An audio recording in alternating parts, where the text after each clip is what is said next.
Well, good evening, everybody. Welcome to Tinfoil Hat Friday on the Gen X News. We have an interesting topic tonight, and I've got some pretty cool co-hosts. I'm going to bring them in a couple minutes. I think they're finishing up some things as we go forth into this topic. Now, I don't know about you, I'm a Gen Xer, and that means I grew up with some grunge, and I also grew up reading a lot of Gothic novels. Dracula was one of them by Bram Stoker, and on Sunday, it is officially World Dracula Day, May 26th. I believe it was first published that day in 1897. Correct me if I'm wrong. Bram Stoker published it 1897, May 26th. So that makes it 127 years old, and it has always been popular. It has never been out of print since. It wasn't quite as popular then as it is now, or as it would turn into, but it has never been out of print. And of course, it has inspired many books, novels, movies, theater productions, a spin-off of a vampire culture, a subculture, you could say. But we're not really going to talk about that so much tonight, as we're going to talk about everybody's favorite new king, King Charles III, and his links to the real Dracula, Vlad Tepes. Tepes? And he was from Wallachia. He was, we'll get into when he Tepes, thanks, Jer.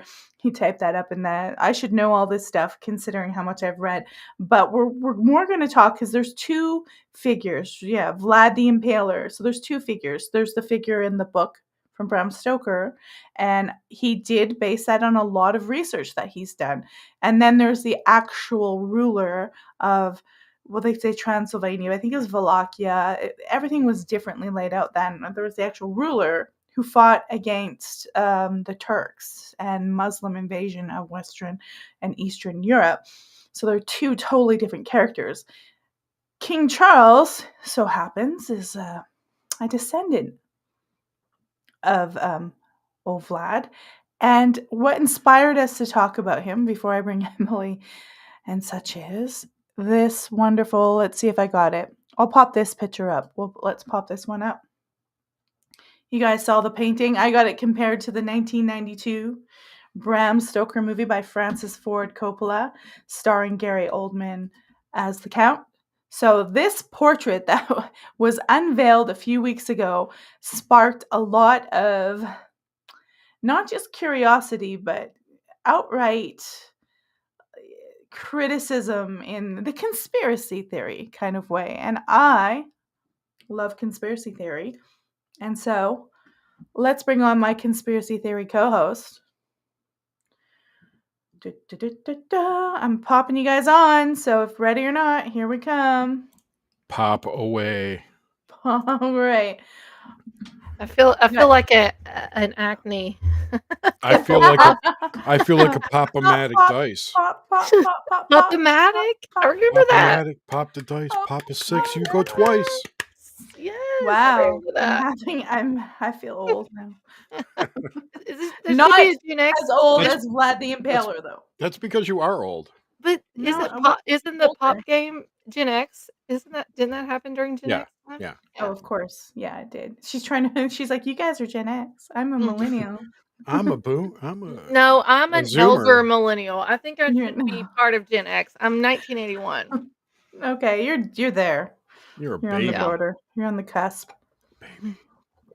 Okay, so what's new, Emily, Jer? What's going on before we delve into this dark, Absolutely gothic topic? I can't see any comments on the YouTube channel. Interesting. On the video. What did I get? I see them in the chat in here.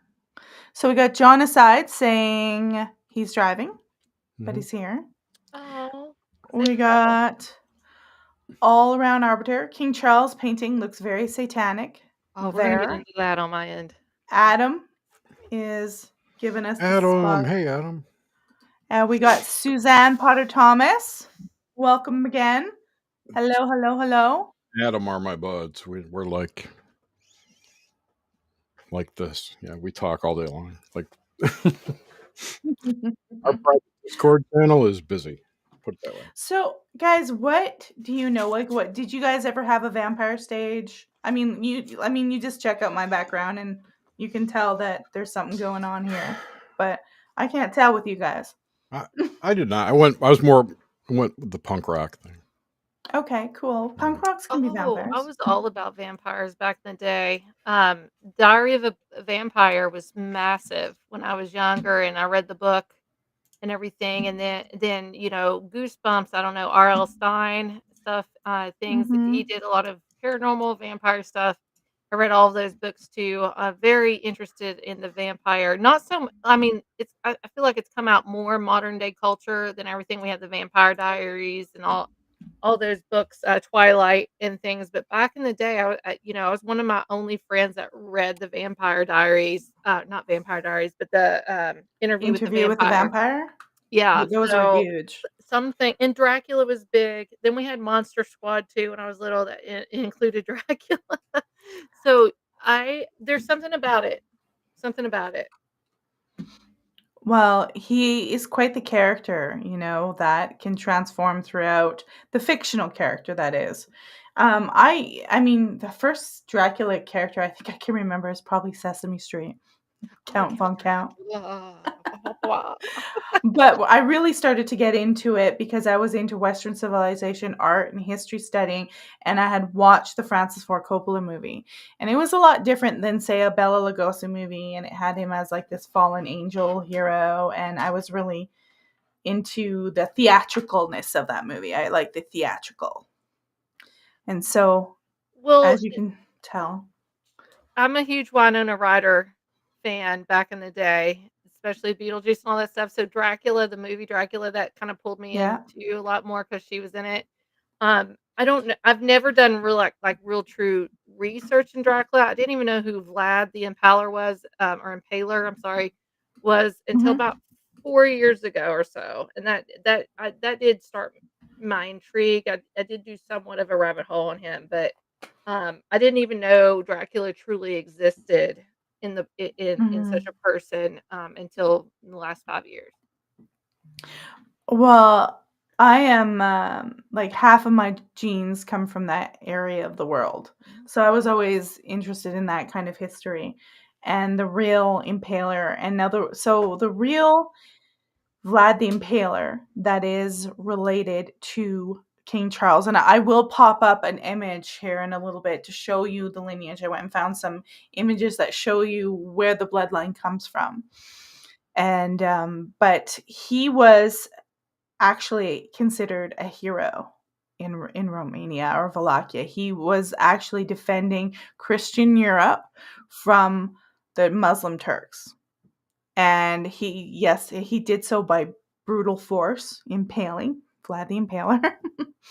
And I think Dracula was sort of like a surname that he got from his father because his father was Dracul, and then the A means son of, something like that. It's different in their language. So Isn't it rooted in some Slavic version of dragon? yes, The Dragul. yeah, Dracul. Yeah. yes, yeah, that's exactly right.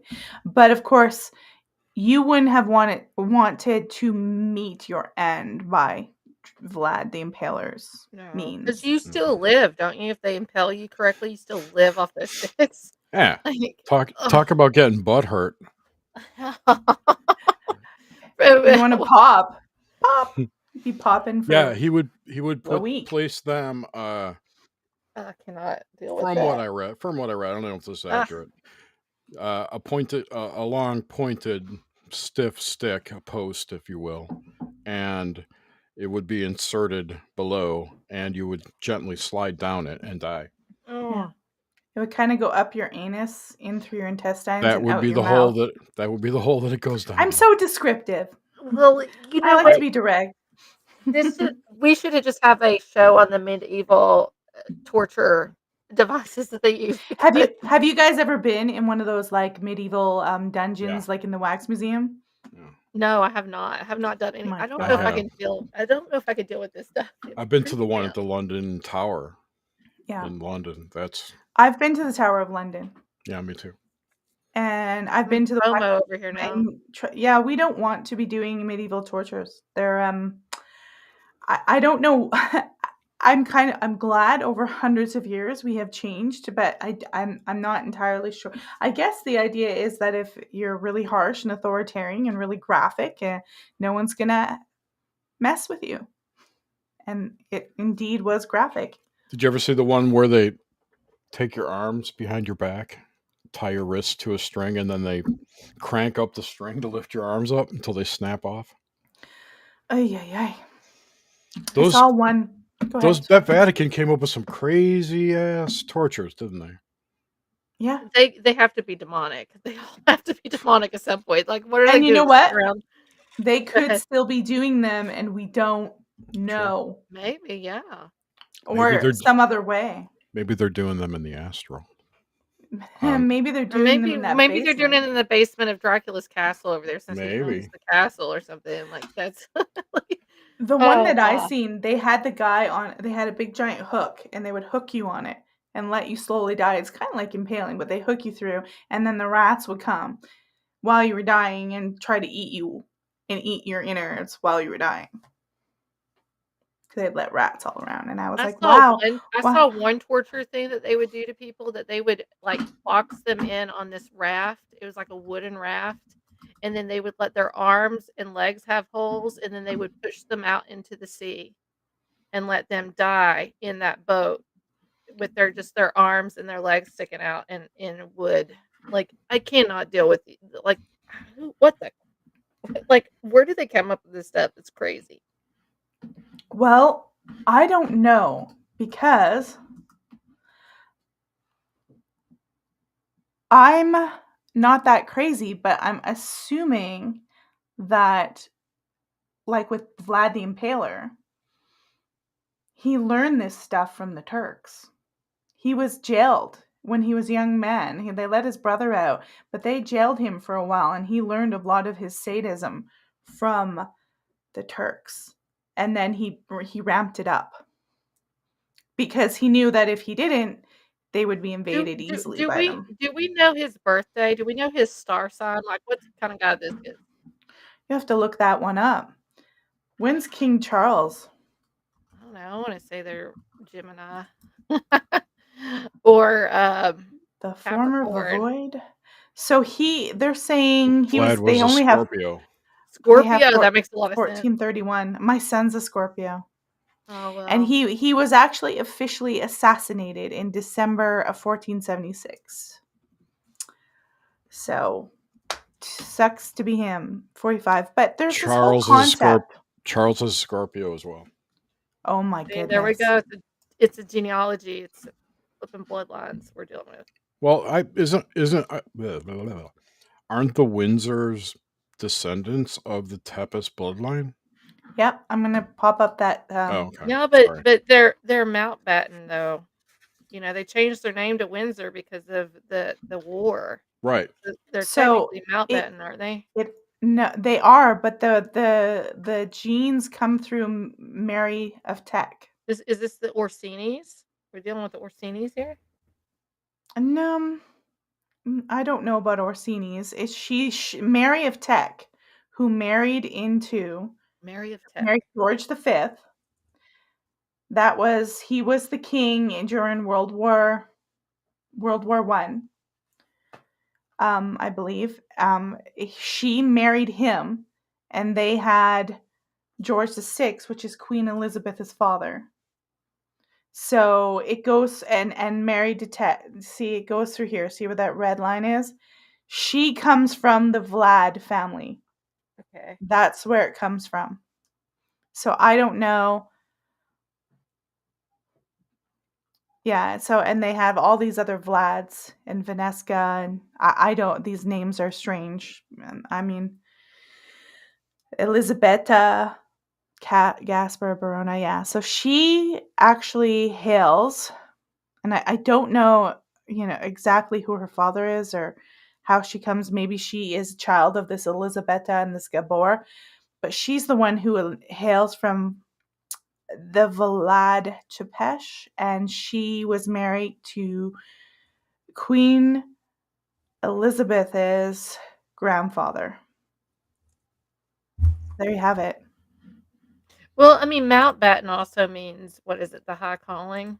Does it mount? There's a true Mountbatten over there There in it is Europe. again. I don't know where it's located. And we're actually showing something else. Is the queen related to Dracula? And they show you Mary of Teck right there. And it's this countess that was married to this guy. They had Francis, and he married, and he had obviously had Mary. And then, so they're showing you the same thing, just a little more in depth. Boom, boom. So there it is. There is a Mountbatten, but I don't think that word means anything. Here, I'll look it up real quick. It's one of my long time. Goth Reagan. Like, is that like Ronald Reagan? I don't know. I didn't Goth Reagan? understand. Goth Reagan. That would be kind of cool. Well, I think she probably They had, meant she probably meant German. They were Saxe-Coburg or Saxe-Gothic Coburg or something like that. Let me just They tell were you. German originally, yeah. Saxe-Coburg Gotha or something like that. Batten is the narrow strip of lumber. A seal or a strengthened joint is what batten Yeah, means. but I think Mountbatten is Queen Elizabeth's husband's last name. Is that not him? No, I think it's theirs. What, Philip? No, she's Philip. She's a Windsor, which was a Saxe-Co. What I just said before. Philip Mountbatten is is the her Duke husband. of Hindenburg. Get Suzanne in here. She knows all this stuff. Can she sign on? Real quick? She can. Yeah. She can. Bueller. Let's see if she can come on. I'd like to know about this. I'm pretty sure she knows. Prince Philip's last name. There is a Mountbatten, but Queen Elizabeth's not a Mountbatten. It's her husband, Prince Philip. I'm pretty sure of it. Yeah. Prince Philip is the final child of Prince Andrew, Greece of Denmark, and his wife, Prince Alice of Battenberg. So what were they before they were Windsors? Because there was a name change. They were the Saxe-Coburg Gotha. Okay. Yeah. Okay. That's what it is. So the Saxe. And it's a German. They were German. Saxe-Coburg Gotha.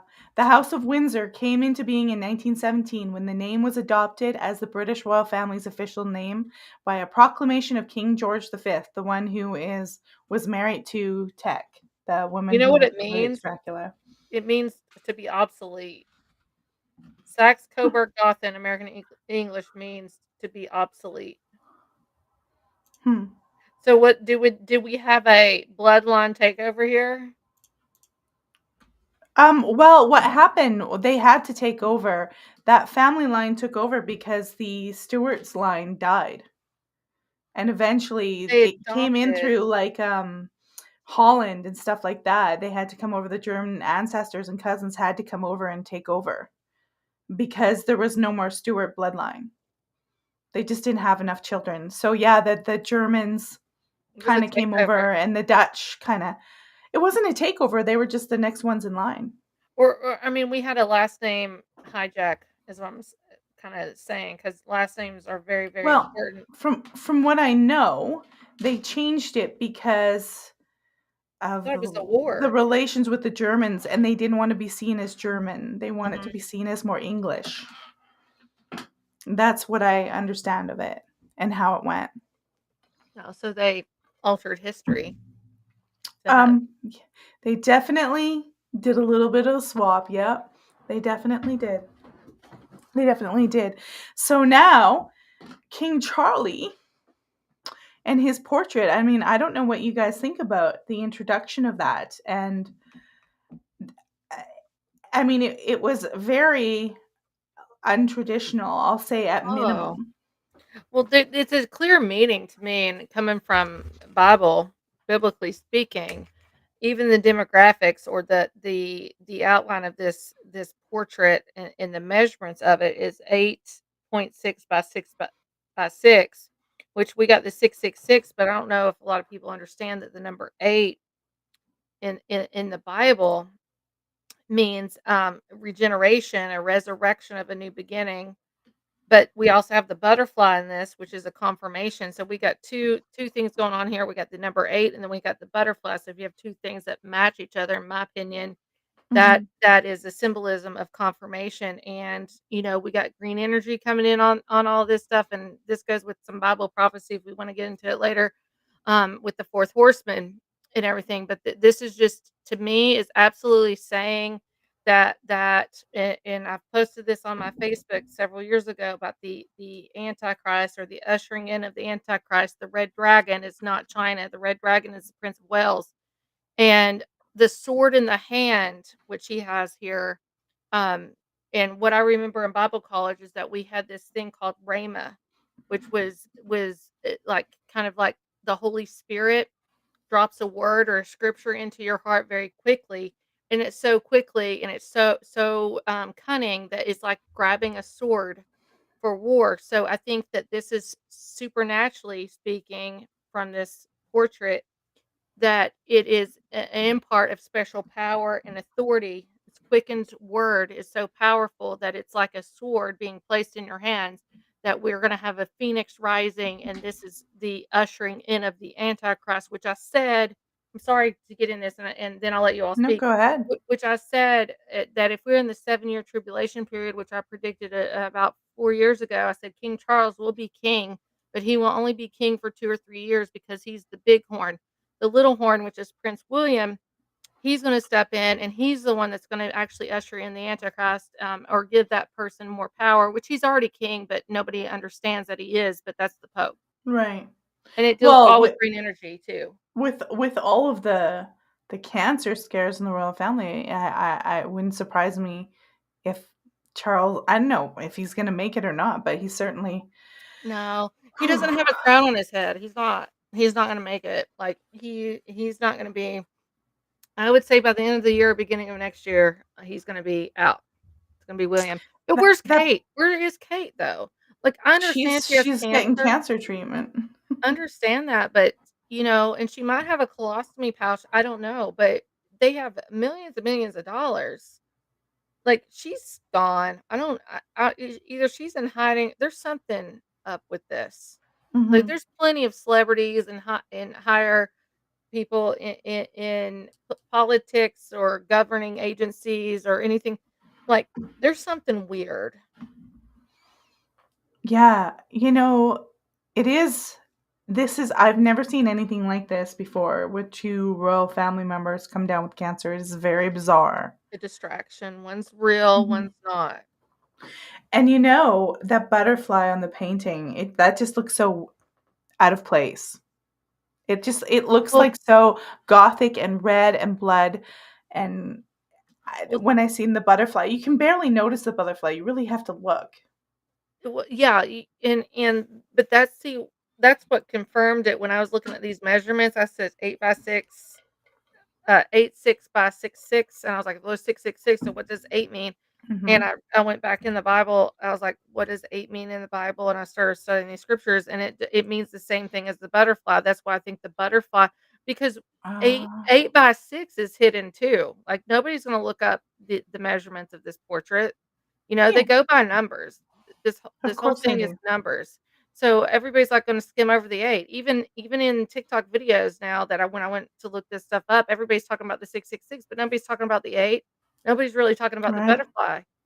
So this is a What confirmation. what did you say the butterfly meant? Like, what does okay, what do they say the butterfly means? Like, why would The same thing, like, it symbolizes, like, change? change, phoenix rising. It's all going to be about control. Butterfly symbolizes the same thing. The number 8, it's a regeneration, a resurrection, and a new Mhm. beginning. So we are seeing the rise, in my opinion, or the forthcoming of what we, if you want to look at it a Christian viewpoint, and everybody has other viewpoints, and I respect that. But the Antichrist, they're getting ready to push. It's the Pope, in my opinion.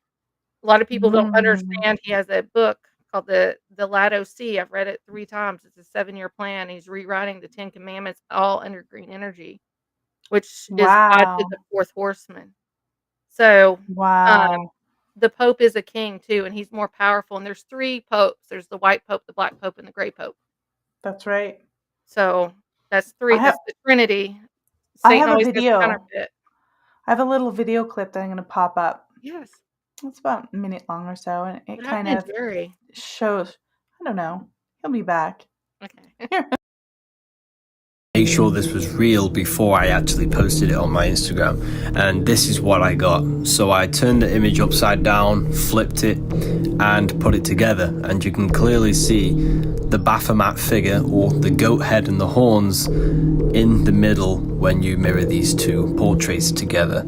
And it's funny that they used red, because red symbolizes low states of consciousness. It's the lowest vibrational color. It symbolizes emotion over the mind, the lower self. So let me know what you guys think. Is this a coincidence? I wanted to... There we go. So low energy. I've got red all over the place. Good Lord. Well, Actually, this is actually purple. It's not oh, red. no. No, I don't even think about that when I see I'm you. like, oh my God, I've got this like base color, and I'm like all crazy. N no, I don't even see that at all whatsoever when I look at your stuff. Well, I think we're expecting something a little more regal, and this was just so. It reminded. It was like a mixture. It looks like he's standing in hell. I don't know what else to say. Well, they all like, there's nothing new under the sun with these people, so they always repeat patterns and everything, and the red has been repeated how many times? Now, I will say this, red is my favorite color. I love red. I grew up, my grandmother loved red too. Red's my favorite color. Doesn't necessarily mean if you have all red or anything that you're part of this group, but these elites, these royals, these high class people, they use the colors red and purple, which means something totally different to them. And the Bible pulls that out as scarlet, the scarlet colors, and the purple. There's another word that they use for it. So they do this. We've got the Red Shoe Club, where they all wear red shoes. That sounds like a tongue tie thing. But Podesta, one of the Podesta brothers, has a self portrait of him with that same kind of background, but him in it, and he's wearing a blue kind of like a, um, it kind of looks like a bathing suit, like a apron type thing around his waist. And I've tried to find it again. I saw it once and I can't find it. I'm going to see if I can find it here in a second, and we can pull it up if I can discover where that's at. Yeah, But I've Googled it, but I can't see it. yeah, so but they wiped this stuff off Google, so I'm gonna have to try a different search engine to look for it. But the red is absolutely symbolism, and it's also kind of like a mocking to for the blood of God, or blood of Jesus too. They use that a lot. Interesting. Well, see if you can find that Podesta one, because that Sounds is good. I'm going to share my screen. I'm going to pop us over here. We're going to be little tiny squares now, everybody. Hi, tiny squares. If you're listening to this on audio later, sorry. Catch the video one. You can. We're streaming on X, Rumble, and YouTube. You can catch the videos there. Go to Gen X on X. GenXOnXNews.com. Is that the right one? Or am I giving you GenXNewsX.com. Stop listening to me. There it is. It's right there. GenXNewsX.com, and you can find all the links to go watch the video. I'm going to share my screen for a second. I've got a few videos. Let's see, which one is this? Yeah. I always have to put something up with Alex Jones to entertain you, because I find Alex Jones fascinating and entertaining. And we're going to listen to what Alex has to say about King Charles III while they're having a few drinks, apparently. is the main heir of Count Dracula?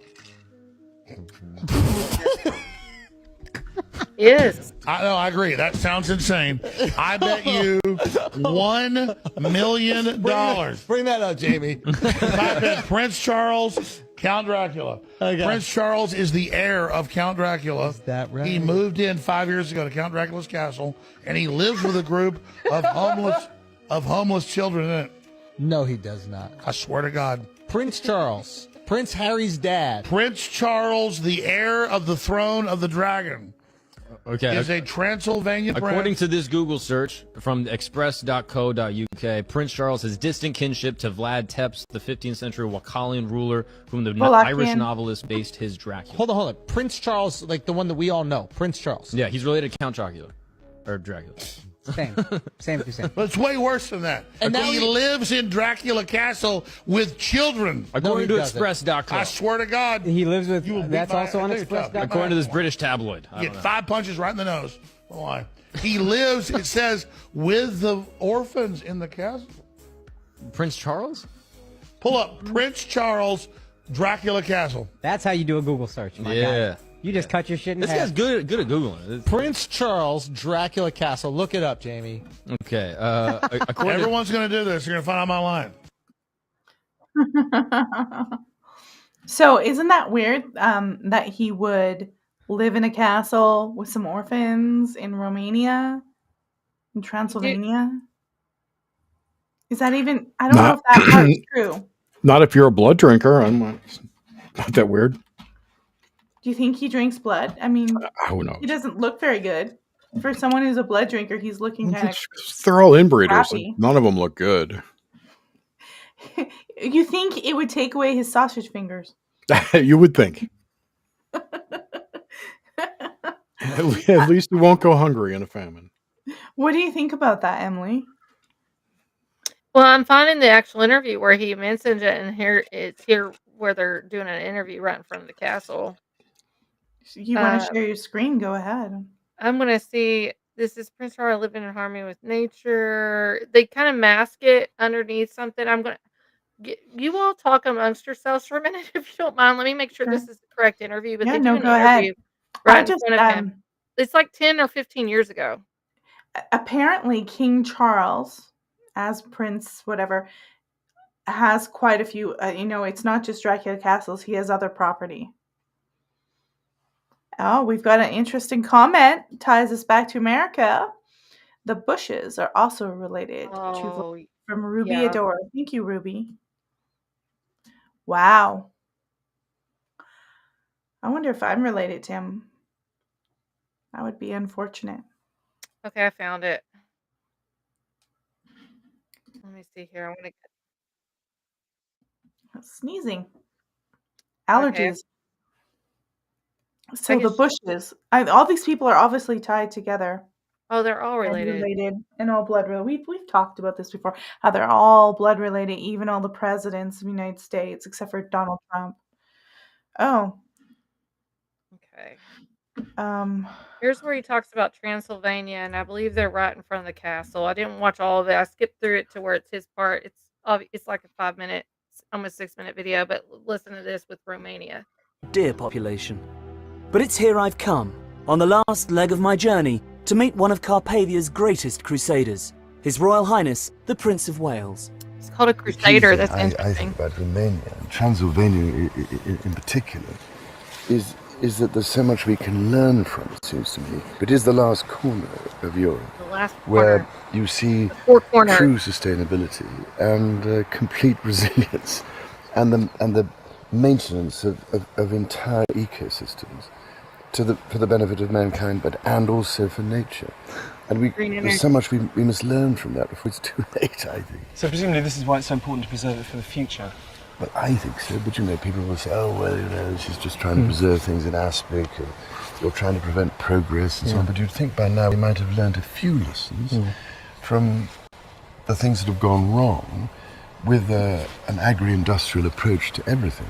Because the great thing, it seems to me, about Transylvania is the combination of natural ecosystems, the forests and the agricultural areas, together with the human cultural systems And it's this extraordinarily unique, integrated relationship, which is of such huge importance. Once you pull it all apart, you're left with something which can just be exploited without being treated in a sustainable way, if you see what I mean. Because if you cut down great swathes of the Carpathian natural forest, you're actually destroying one of nature's great services to the rest of mankind in terms of carbon sequestration.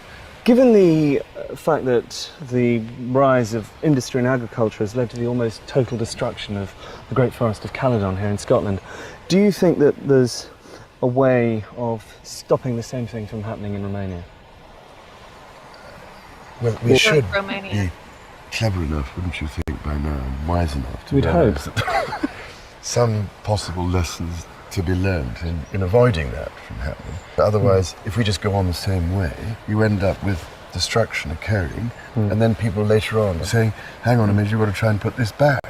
What is the point of running into a proverbial brick wall, this time of such a painful sort, that by the time we realize that we have to redesign our food systems and put nature back at the heart of the whole process in order to provide us with what we take for granted, how are we going to be able to put it back? Yeah. So I think Transylvania is an absolutely key issue that has to be addressed. What do you love the most about Romania? It's the timelessness of it, which is so remarkable. And It's beautiful. almost out of some of those stories one used to read as a child. It's quite remarkable. People are yearning for that sense of belonging and identity and meaning. And we have to rediscover some of these aspects of the way we produce food and live with and maintain and give back to nature if we are to make sure this whole system continues. And that's why human cultural systems matter, because they're intimately linked to that aspect of nature. It's in us, but we've somehow denied it and thrown it away and said it doesn't matter, it doesn't exist, it's irrelevant. It isn't irrelevant. Nourishes the soul and the heart, absolutely. That's what Romania does for you. Soul and heart. Soul and heart.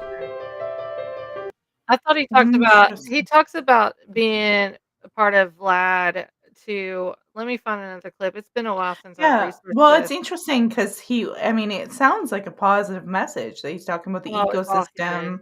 hidden But one of the agenda. big problems with the messaging and the stuff they're talking about, they're literally talking about like going back to almost like a medieval world. Like it's like neo, Reset. what do they call it? Feudalism. And that's really like that actually involves mass murder. Because you would have to shut down the production of so much that sustains modernism. And death, yeah, like done. So many, and the poorest of the poor will die first. And I think they get caught up in this fantasy idealism, like, look at my this. And I don't think they understand the realism that, this modern world that they're bitching about has brought so many people out of poverty that if you end that, they will die. Surely instantaneously. They can barely make it as it is. I'll Okay, send we you got another another. clip. This is interesting. This wasn't part of this is the same interview. I don't know why it wasn't in that It's a quick clip. clip. Yeah, It's a so quick clip. somebody's found it. I think they might have actually removed it from the main clip. I don't know. So I just looked this up on YouTube because I know I watched a lengthy interview of him over there and they discussed this. So here's a 15-second clip. They, in my opinion, might have pulled this out of that lengthy clip. Prince Charles, who can trace his ancestry back to Romania's dark and distant past. The genealogy shows that I'm descended from Vlad the Impaler, you see. So I do have a bit of a stake in the country. As it were. No But pun that intended. was in the big, huge interview that I just posted or we just shared. That was Yeah, but they took and they it go out. in. They go in and they talk about the castle and everything, and he talks about how he spends his summers there. It's not on that lengthy video I just showed you all, but it was So there. I does watched that he about 6 years actually? ago. Because there's several different castles that are linked to Dracula. There's one Bran Castle, which I'm not even sure he lived there. Then there's one that they really think was his that's kind of in ruins that you can hike up. I have this paranormal channel called Amy's Crypt that I watch, and they go to all these old locations, and they've gone to some of these locations, and they went to the one that's almost in ruin, and it's hard to get up there. It's like on a mountain. Like it's so there's a bunch of castles that are linked to him. Whether or not they really are, I don't know, but I don't know. It's it's hard to say. Like that one that's in ruins, that not the one that Charles pointed out, not the Bran Castle, the one that's in ruins, is definitely probably the one that he had a whole bunch of people and slaves built, like prisoners or whatever. He was a pretty brutal ruler. I don't know. But didn't he play both sides of the spectrum though? Like he knew how to play the people. Wasn't Vlad a hero too, and for a lot of people? Well, they saw him as a hero because I mean, there was no crime. No one would dare. He was stopping the Turks from invading their country. He was saving Christendom. He was a national hero. 100%. He was absolutely, they do not see him.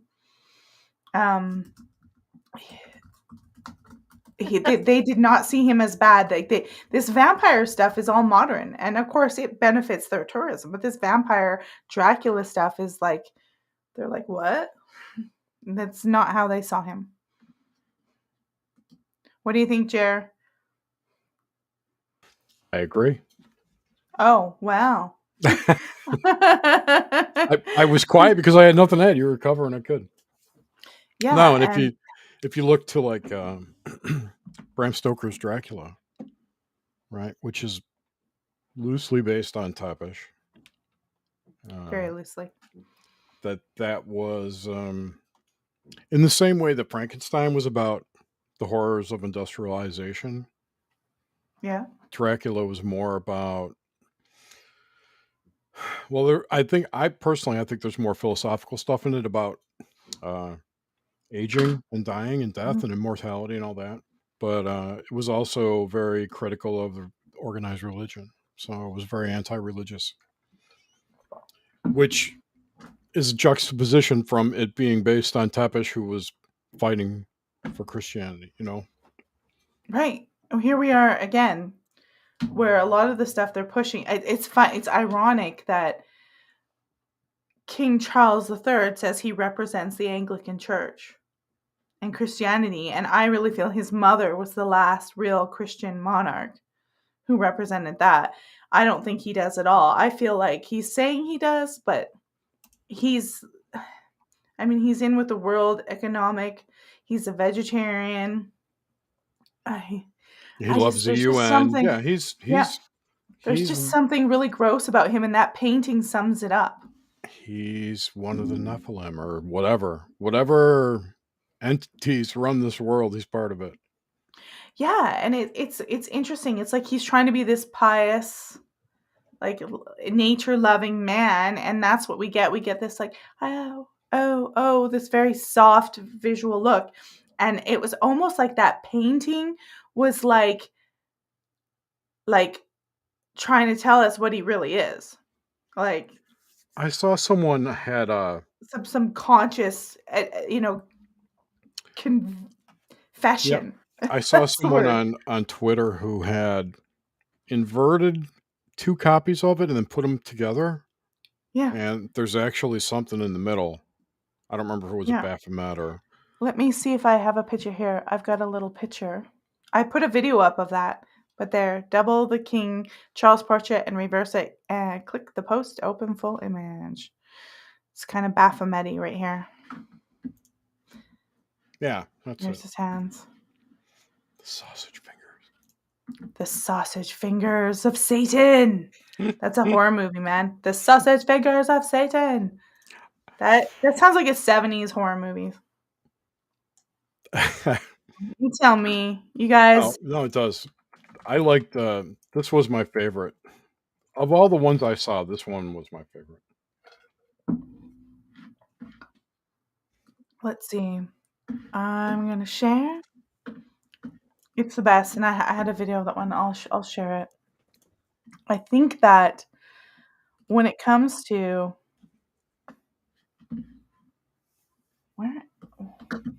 Oh, it's because I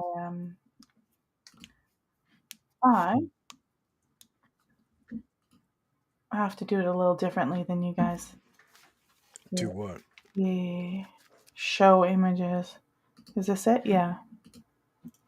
There we go, Emily. Oh, Ghostbusters! It's starting all over. What's he, Vigo, or what's his name? Vigo, like the Conqueror or something. I don't remember. Vigo the Destroyer. Conqueror. Dear good Lord, word. I mean, his expression isn't on his face, isn't an aggressive one. I don't know what to say about the expression on his face. It's not really an angry expression. It's more sort of like a Kingly. yeah. I actually like the portrait. Do you? I find do. it. I find it so. I don't know. He was a real person, y'all. Just looking him up. He was a real person. Oh my God. Again, he was. It's Vigo But the they- Destroyer.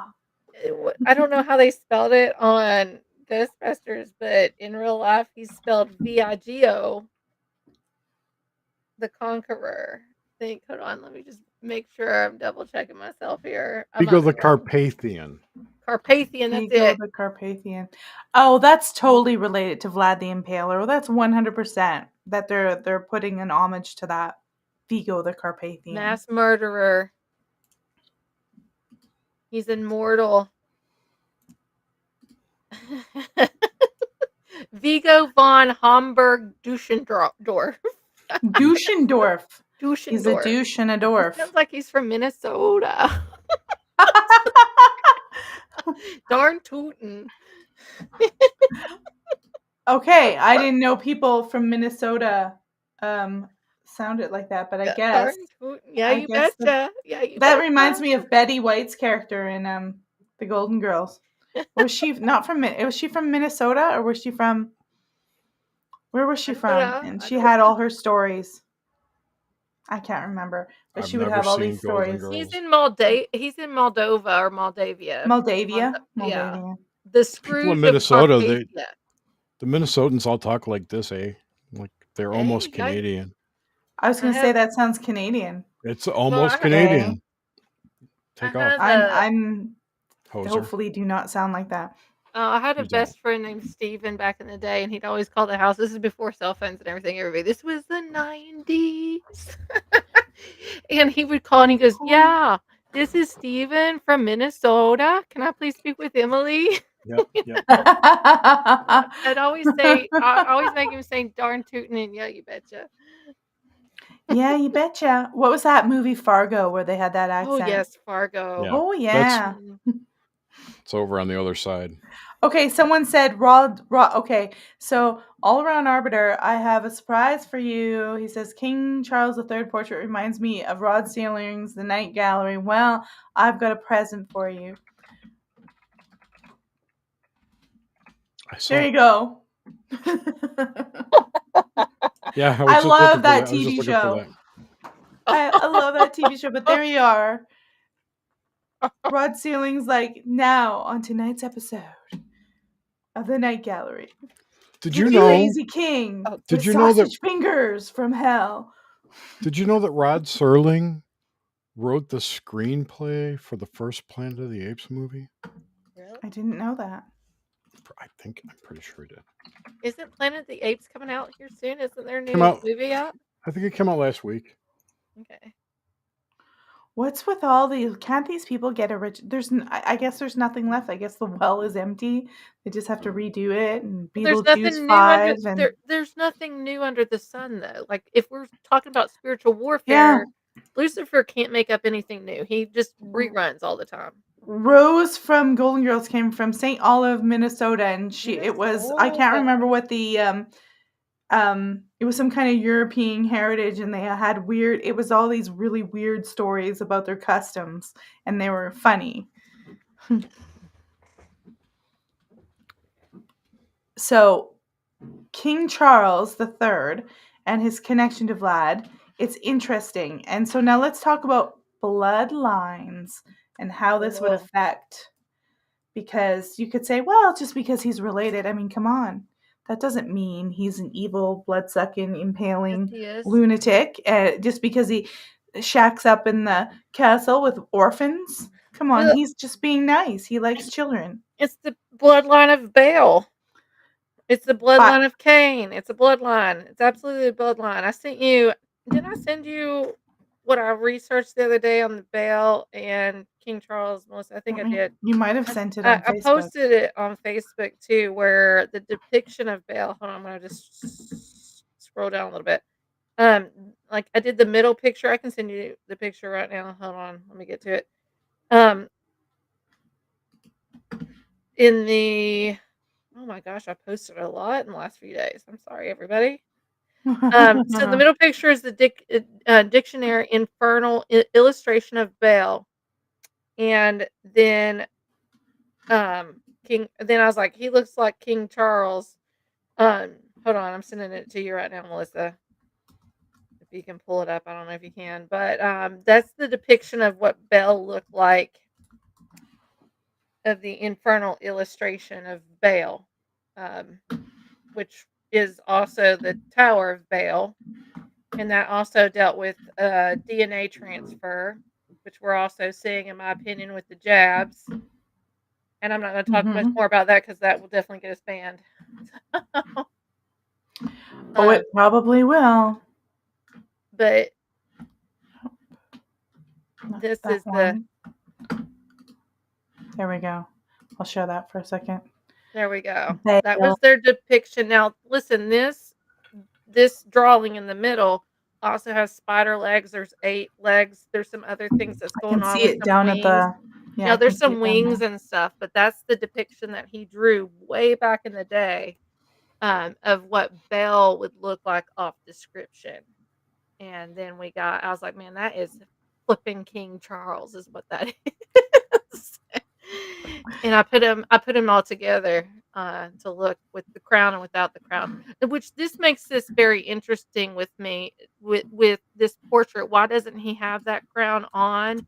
Because I don't think he's really taken true seating of that title, in my opinion. Or it doesn't matter if he has a crown or not. It's gonna happen. Like, this stuff is gonna happen regardless. Well, so if they're not, I mean, they haven't been officially in charge for a long time. I mean, the last king that made any kind of impact in Parliament in the United Kingdom, I believe, was King Charles II.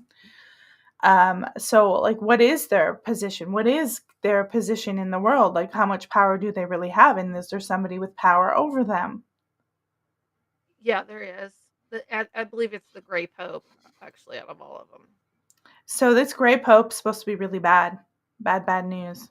So it's the Orsini bloodline. And that's the Nephilim? That's the... Yeah, that's the bloodline of Cain and everything. I'm trying to find out. Well, you got to look at their crescent emblems, their symbolism out of the crescent. And I'm getting ready to try to find the red dragon. Their This red sigils. dragon. Yeah, sigils. Sigil. Let me see here. Well, and then here's something else to think of. I'm sorry. Like the Queen's coronation, they even had a freaking drum roll song called Nimrod. Everybody. Really? Yes. They coordinated Wow. her. And the song that they played, the orchestra, it was called Nimrod. That's a little bit creepy. So they always insert these little things so people miss it. Let me see if I can send you their emblem here, Melissa. Nimrod. Yeah. And Nimrod is, for people who don't know, Gilgamesh. That's the most modern term, but he's the Tower of Babel. He's the king. Yeah. He's the bloodline, and he's the son of Cush and the great grandson of Noah. He's described as the king of the land of Shinar, a mighty hunter before the Lord. Well, and like we always have a counterfeit story. So Gilgamesh, the Epic of Gilgamesh, was kind of like Noah's flood, and Gilgamesh's ark was totally different than Noah's ark. So we got two worlds mimicking each other, and if my opinion, I believe that these bloodlines survived through the Gilgamesh epic. And this also, gosh, there's a lot behind all this. This also deals with sirens, which we've talked about before, and the bloodlines of the giants in the bloodlines of the Nephilim. This Yeah, goes she really said deep. Nimrod was a Nephilim, wasn't he? That was from Yeah. Suzanne Potter Thomas. But here is, I just sent you the crescent sigil of the, and I'm going to also send you this, another image. Hold on. Now this is the next image is the flag of Prince of Wales. It's the red dragon. So there's that, and there's the flag. So that's interesting. The Prince of Wales. That's now William. That dragon is the Pendragon symbol, isn't it? I don't know. Well, and remember, Vlad is the dragon. Right. But that particular dragon symbol, Uther Pendragon. I thought was the Pendragon. Pendragon, P-E-N? Dragon. Yeah, you know, Uther Pendragon was the father of King Arthur. See, I didn't know that. No, yeah, this is all British well, mythology. This is all bloodline.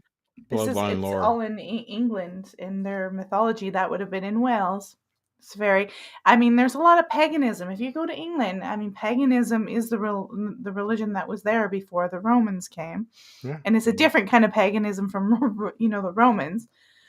Yeah, and it was more druidic. Yeah. So Melissa, if you don't mind to put the coat of arms image up, that one. Now, this is a post I made January 3rd, the beginning of this year, when they had that. Remember, they had that emergency meeting with Prince or King Charles. It was Prince William and Kate right after the holidays. Remember that? And then after that, Kate absolutely disappeared. And then all this stuff came out that they both had cancer. She was having surgery, planned surgery, but they already had stuff on the books that she was going to go to, and they had to cancel everything. But it was a planned surgery. Doesn't make sense, right? So this made me start going through this coat of arms. And as somebody that went to Bible college, nobody has to believe what I believe. I'm just throwing this out here, okay? Absolutely. So in my opinion, which I said a few years ago, if King Charles becomes king, he would only last 2 to 3 years, maybe 4 at the max. So they had this emergency meeting. I posted this on January 3rd. I think I did. Hold on. Let me just double check. Yes, I did. And I said, prophecy update, the Red Dragon of Wales, part 1. So we got Prince Charles, Prince of Wales, the flag that represents the Red Dragon. Revelations 13:2. And the beast, which I saw, was like unto a leopard, and his feet were as the feet of a bear, and the mouth of a lion. And the dragon came him as a power, and his seat and a great authority. So you check out the Charles coat of arms image provided. Could Prince William be Little Horn in the book of Revelations and Daniel? So Daniel 7:8 says, I considered the horns, and behold, there came up among them a little horn, before whom there were 3 of the first horns plucked by the roots, and behold, in this horn were eyes like the eyes of man, and a mouth speaking with great things. So Prince William also has the same coat of arms as Charles. So I started looking up the meaning behind these animals that's in this symbolism. So the crest designed around the neck is called the eldest son label. So it's the crest, it's little horn. The crest, one sun, 3 points. So let me look at the crest. So you have the point here within the crest, and then there's also that one point that looks like kind of like a unicorn. So crest label is removed. Bible says it's plucked by the roots and replaced. So on Prince Charles' coat of arms, it states Ich den, ICHDN in German. I looked it up. It means I serve into the land in which they came. So technically, we can say Prince Charles' flipping coat of arms says, I serve the red dragon. I'm just now looking into the stuff. I went into details. There's a part 2, and I'll bring that up. But I have other pictures here I can send to you. It talks more about this in the 5-point star and the marlet, a small bird, and the annulet, because it brings in an annulet, and it also talks about where they carry this. The Bible talks about the sun, the star rising from the east, which they have that goblet, that round piece of that has a star on it that they use as crowning. This goes so deep, everybody. Yeah. Isn't there you mentioned the red dragon, that reminded me of like the whole, what was that? Here, first son. It says first son. Let me see if I can send you this image here. This might make a lot more sense if I send it to you. First Can you son compared to the emblem. It says first son. A label of 3 points is added to the top of the coat of the arms. This label is removed upon the death of the father, and the first son inherits his father's arms of his father, known as the plain coat. Second son, an upward pointed crescent. Third son, a 5-point. So it talks. The Bible talks about this and the removing of the points. So I believe that Prince Charles is the uprising of the Antichrist, but I think Prince William is actually going to usher that Antichrist in. And that's what she said. So do you think that they would want King Charles, like, is his death planned? Like that they Well, I that said that. I said if Prince Charles gets COVID and dies, we all know why. But honestly, like he's not going to be a 4-year. He won't even make it to that 4-year. Mhm. He won't. Prince William's going to come in. But we have all this symbolism for a very long time. When Princess Kate had the baby, she wore Oh, that like Rosemary's Baby red Rosemary's dress? Baby outfit. Yeah. That was So on the so second did baby. Princess Diana. Like they're trying to tell us like this is the lineage of Lucifer. This is the lineage It's of the interesting. Antichrist. In my It's opinion, I could be wrong, everybody. So, and other people believe other things too. I am a Christian, but I'm open to hear everybody's input and research and stuff. I'm not closed Well, off no, to anything. I find that interesting because I mean, it's not that no royal has ever been ill or sick. Like, Queen Elizabeth's father, he died of cancer. He was really ill and sick. But I mean, in modern times, I guess we expect more that, they have good health care, they have immaculate diet. I mean, the guy's supposed to be a vegetarian. We're like, wow, he's got cancer? That's crazy. Maybe Prince Charles should have a fucking steak or something. I don't know. I mean, he had a He sodium maybe should eat problem. some Look at his fingers. hamburger. He had sodium problems. Look at his fingers. Like, Yeah, apparently he's there's got something something going going on on. there. That's something else going on. He's got was an edema, I think I Kidney, read. edema, Yeah. Yeah. kidney. So you keep bringing up Lucifer. From my research, that entity was some ancient king that just He's still king. hmm And Lucifer was? yeah, he's still king, in my opinion. We have the return of the gods. yeah, but he was never a god, and he's not whatever whatever is not the same thing as He's a fallen angel. Satan in the Bible. They're two separate things. Yes. Yes. Someone mentioned turbo cancers. Maybe For what? King Charles has a turbo cancer. Well, probably. So does Middleton. That's so strange.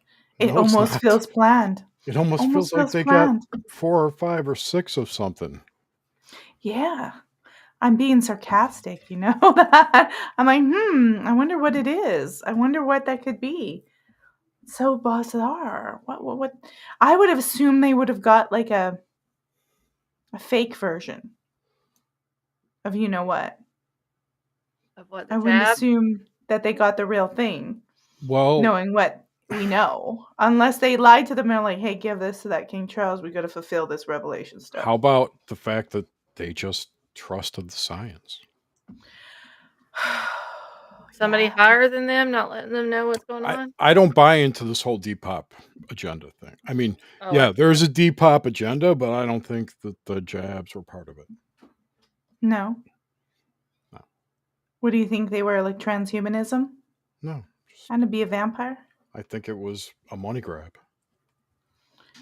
Well, it was definitely that. Yeah. There's Yeah, no and doubt then about if they die in the hospital and stuff, that the hospital's got a lot more money per death. And I worked in the hospital for 13 years, so like that does happen. But I honestly think that they don't know what they were doing. It's all everybody was guinea pigs.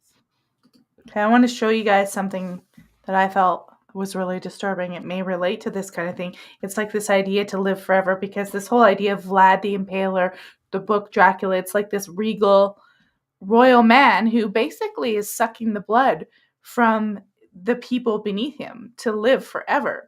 And that's a theme with elites. They don't want to die. They want to live forever. And I found this video.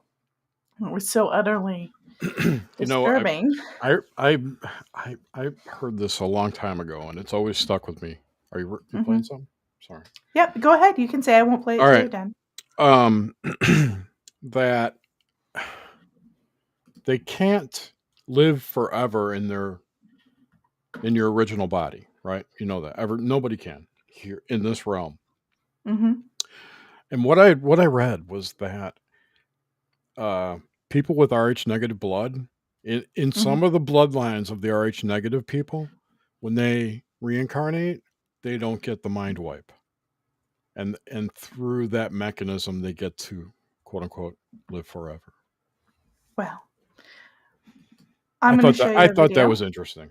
It's interesting. Or they could do this. That procedure involves removing a person's entire head containing the brain from their current diseased body, then attaching it to the body of a healthy, young, brain-dead donor.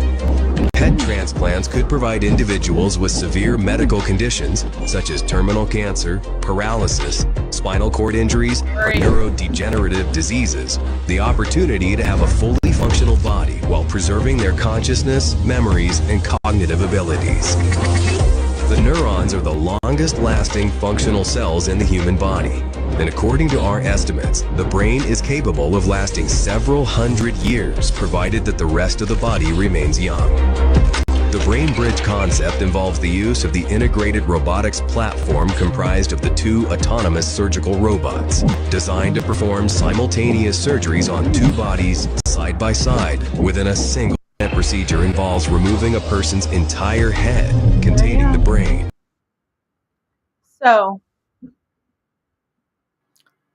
you can live for at least a few hundred years with a new body transplant.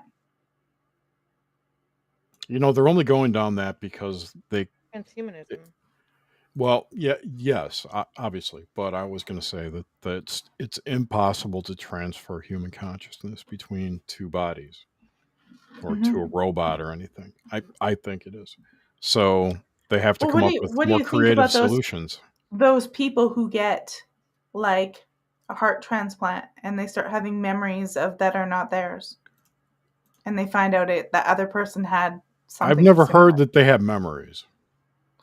Yeah, or they'll start having weird experiences or weird dreams. Dreams. I've heard that. Yeah, dreams, I've heard like dreams of people they don't know, and it turns out it might have been those people with a transplant or something. I don't know if that's true.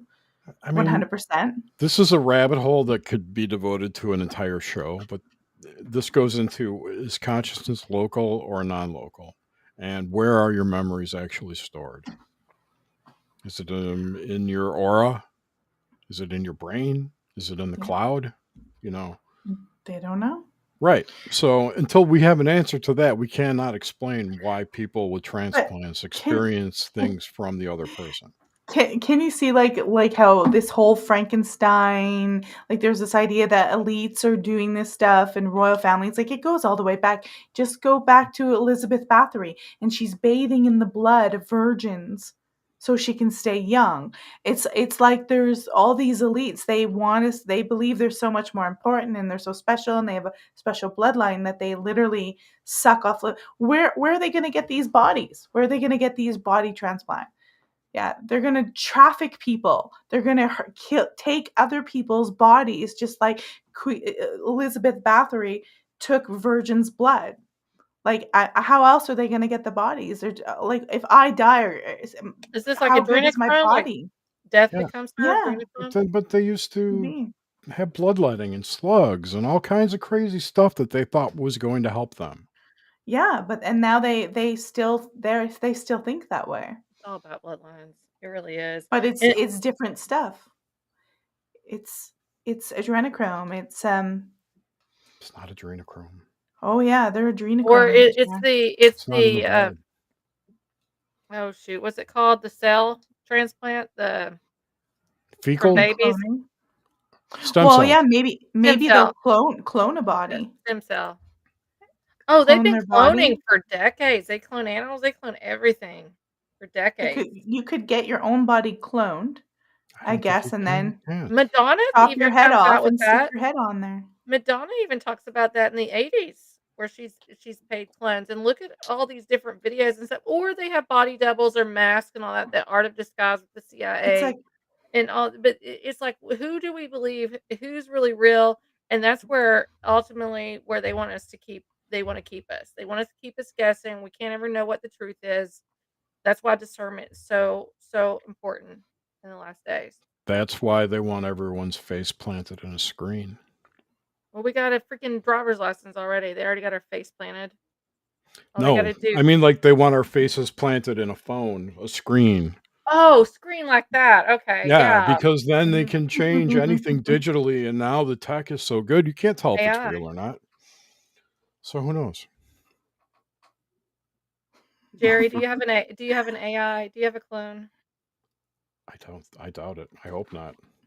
God, I hope I don't. That's terrifying to think about. So,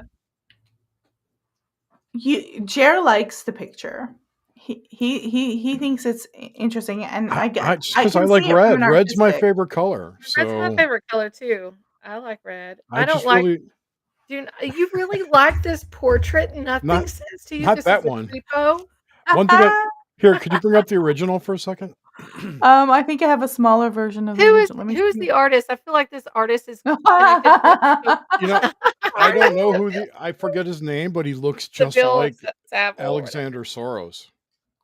Oh well, Savile was his name. Seville oh, Savile. that's it in reverse. No, that was Jimmy Savile. Yeah, that was him in the portrait. Yeah, but he's not the artist. He's dead. No. That's what it's the Red Death. It Okay, is. well, I just want to bring up the fact that there's a monarch butterfly in the portrait. There is. Oh, There is a monarch yeah, butterfly. monarch. There's the original. The butterfly is just right on the edge there. It's clipped off. But Pull up the original. that's the only one I have of the original right now. Let me go and see if I can find it. I'll find it.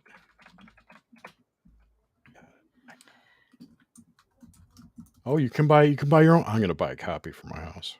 Are you kidding me? Oh Yes, I am. my God. Send it to me. I'll sign it. King Charles.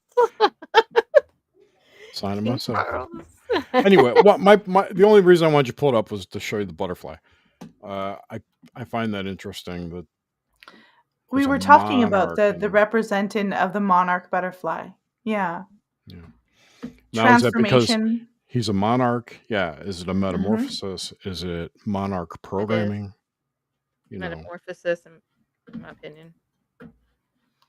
Well, guys, the butterfly is here on this one. It's there. It's right here. Yeah, right. It's on his right shoulder, which is the angel's domain, right? And I don't know. It's just interesting that there's only one, and how the monarch butterfly is tied into so much mind control programming. That is very symbolic. Oh, Suzanne mentions monarch butterflies have very short lives. They do. Uh-oh. Yeah, he's not going to be that long. Oh, he's got 2 years at best. Doesn't he have Some stage people, four? some people are saying that butterfly is a representative of Princess Diana. It says she is hidden in this portrait. This is what this blog says. Princess Diana butterfly jewelry. In the moment I will look at a psych of in the astrology chart of Charles III. This is going to go on. But they're saying that there is a miniature hidden profile of Diana in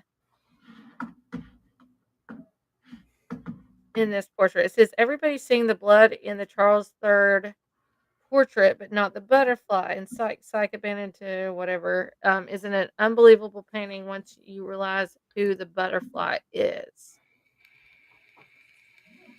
Why would he have Diana represented in a portrait of himself? I don't know. I'll tell you this. I used CapCut, and when he pulled down that thing off there, he saw Diana. CapCut posting on TikTok. But honestly, did you watch him actually pull the cover off that portrait? Do you think he actually There saw he that is. portrait? Because it looked Before he like he got unveiled it? scared. It looked like he got scared. He like stepped back like, "Ooh, what is this?" Did you watch that video? I'd be surprised if he hadn't seen it during and approved it. I would be surprised if he hadn't approved it. Let's see. Unless, maybe not. I mean, sometimes the unveiling, that's the whole point, right? They just don't know. Let me see if I can. So according to Here's what they're saying. I'm going to send you a picture. This is what they're it saying. says In a that second. the butterfly represents visual contrast to the military steeliness of the uniform and the sword. Yeah, it's a sword, and that's the sword that he's holding too. That's what the artist said. Whose name is Brinkerhoff. I thought the artist was Jonathan Yeo or something. Wait a minute. Am I wrong? Yo. Yo, it was Jonathan. Yo, man. Yo, You're right. Jonathan Yo. Who's Brinkerhoff? I'm reading that wrong. I sent you a picture of where they're saying that there's a second butterfly. Okay, I will share it with y'all. Let's see. Okay. The second butterfly. Here we go. Oh, right here. Yeah, that's the second butterfly is what they're saying. I don't think that's a butterfly. I just think that's just, I don't know. There's some hidden messages in that. If it's a second butterfly, it's one that's been splattered. It's one that's been gone for a very long time, and it's not brought to the surface that fast. It's behind the scenes. Is what I'm saying. If it's a butterfly, but I think it's just some scribble on the paint. We're gonna have a lot of that. What do they call that? That paranoia or pareidolia? Pareidolia. Yeah. Yeah. Well, and the whole point is it's such a strikingly different portrait for a monarchy to have, and I think that's what's causing. And there's a whole lot of crazy chaos.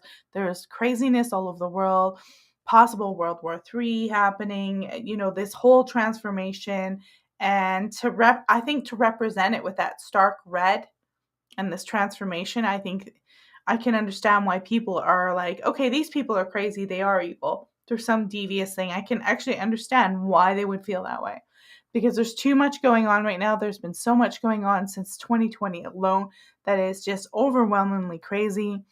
And the fact that he's related to Vlad the Impaler, you know, there's no wonder people are drawing all these connections and seeing this as very devious, because it is so non-traditional.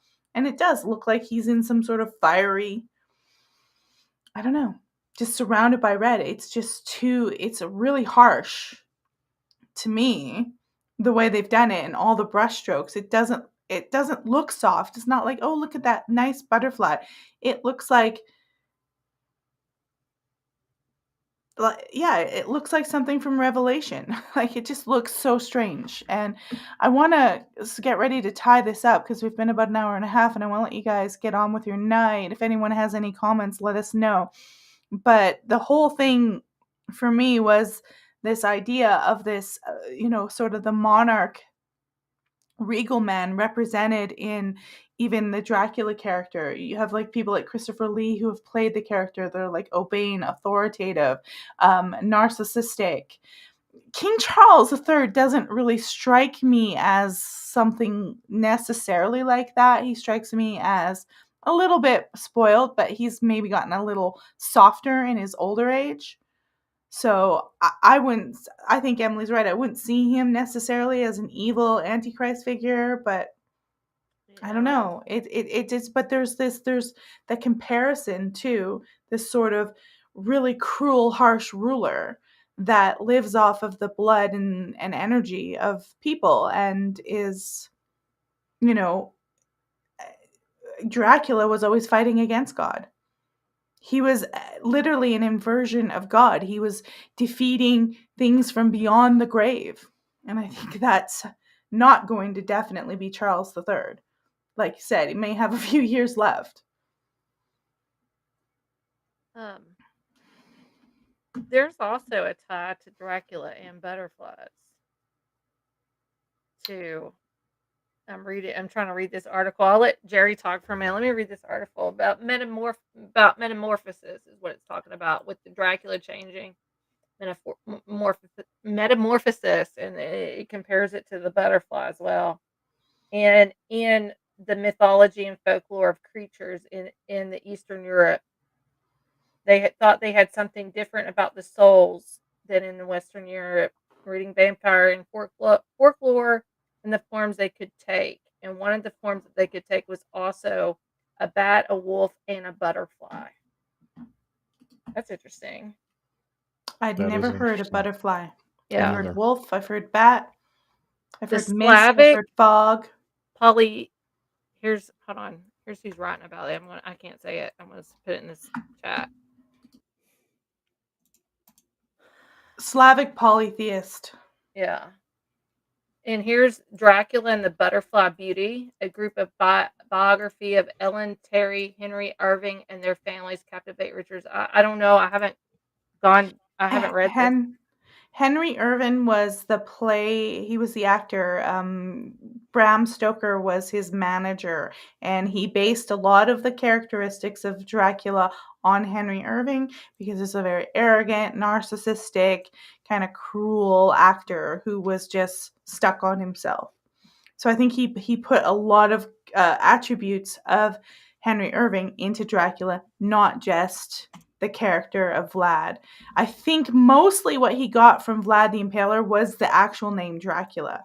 And some of the symbolism and the Eastern Europe thing, but a lot of his characteristics description came from Henry Irving. Here's a quote. I don't know if you want to read that, Melissa. I sent it to you. It says, Terry had a butterfly beauty, the proportions of a goddess, and the airy lightness of a child. Her voice, half a whisper and half sigh, a soft, veiled, husky, intimate, thrilling sound, conjures up a combination of Judi Dench and Vanessa Redgrave. That's the butterfly beauty of Dracula. Interesting. Oh, it didn't let me. I'm sorry. Hold on. Here's the last part of it. It didn't let me copy all of it. It didn't let me copy all of it. Here's the last part of it. There's an interesting comment, just to tie things up a little bit. Like we have Frank Langella was a cool Dracula.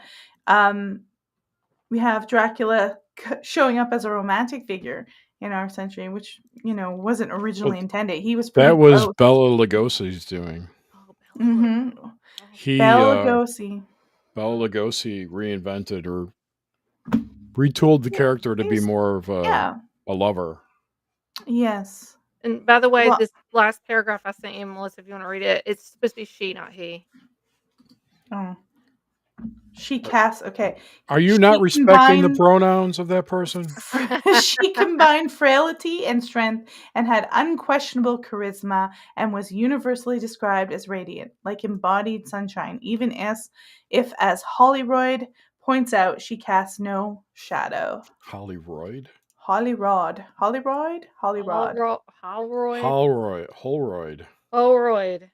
Well, it's sounds not like a boxer. I don't know who that is.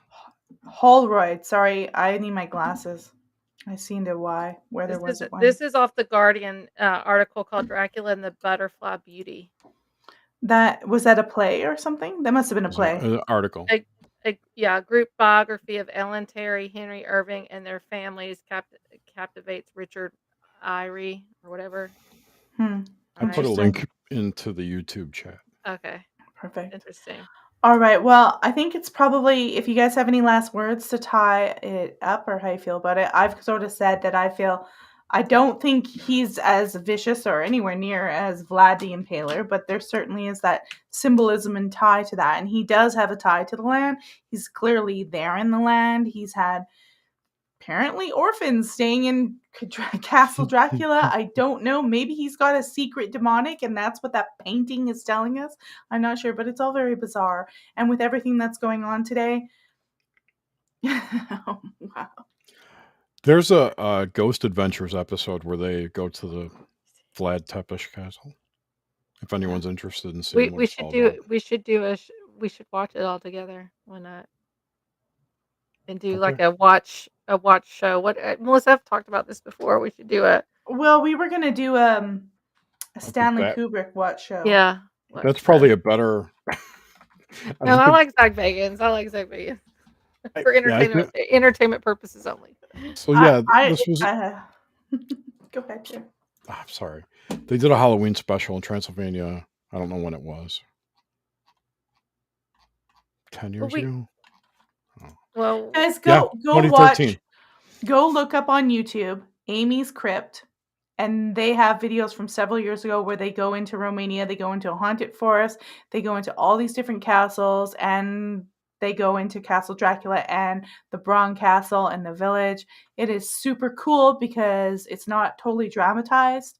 They're literally going to old graveyards and old villages. Super cool. Amy's Crypt. Type in Amy's Crypt, Romania. Super cool. I got it right here. So I'm going to tie this up. Does anybody I have to go grocery shopping now. Oh my God. I know. Speaking, we got to get out of conspiracy land and I got to go eat. Well, thank you for having me. Thanks for having me on. Oh no, thanks for showing up, guys. Time goes by so fast. I know. It's time flies when you're having fun talking about Dracula. Vampires, King Charles, Dracula. Sausage Finger. We didn't even talk Satanic about Count Sausage Finger. Chocula. That's the count that gives you diabetes. That was like my favorite cereal when I was a kid, liked it which too. is probably why I'm diabetic now. Uh-oh. Oh no. Uh-oh.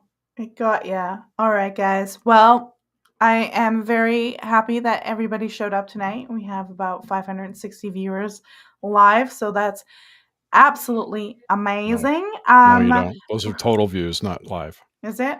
Well, damn people, you're supposed to be watching. You're supposed to all be watching live right away. Anyways, we had that many on X. So thank you guys for showing up and tuning in. And please remember to share the content. Go find Emily on What the Frick podcast. You can find Jer at everythingisdemons.com. Bang. And there is Emily's. We got a whatthefricklive.my.canva.site / Oh, that's gonna be changing. Sorry, it's gonna be shorter. It's gonna be soon. changing. We'll get it shorter, but there it is for now. You can, if you Google "What the Frick Live podcast," you'll get Emily. And remember to share, subscribe, share the content. And if you're listening to this on audio podcast, please rate us 5 stars and get us showing up there. We're just gonna sign out. I'm eating and I just got the signal. My headphones are about to die. It said battery low. Dracula is draining the life out of them. We gotta go. Cheers, Goodbye. everyone. Take care.